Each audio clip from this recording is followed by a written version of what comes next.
আসসালামু আলাইকুম দর্শক, আপনাদের মাঝে দারুণ একটা ভিডিও নিয়ে চলে আসলাম। আমি শিয়াব হোসেন।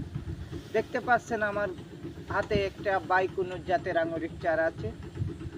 এই চারাটি আপনারা দেখতে পাচ্ছেন, এখানে 4টা আঙুর ধরেছে এক টুকনা গাছে।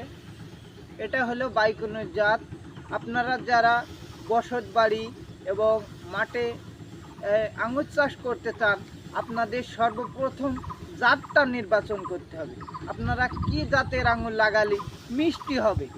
1 নম্বরে দিয়েছে বাংলাদেশে চাষযোগ্য, চাষের জন্য উপযোগী, অধিক লাভবান হবেন, বাজার যাতে অনেক বাজারে নিয়ে গেলে চাহিদাটা অনেক হবে এবং অধিক ফলন হয়, সেটা হলো বাইকুনুর জাতের আঙুর।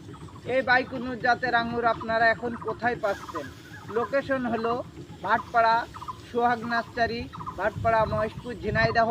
আপনারা সকলে আসবেন। দেখতে পাচ্ছেন কটুকনা একটা গাছে বাইকুনুর জাতের আঙুর ধরেছে। আপনারা যদি লাগান এই আঙুর, অনেকেই বলে বাংলাদেশে আঙুর চাষ হয় না।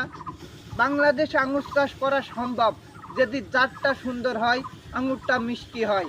আপনারা এই আঙুরটা মিষ্টি পাবেন, তাহলে আমাদের সাথে যোগাযোগ করুন। ভালো তো ভিডিও করতে ভালো করতে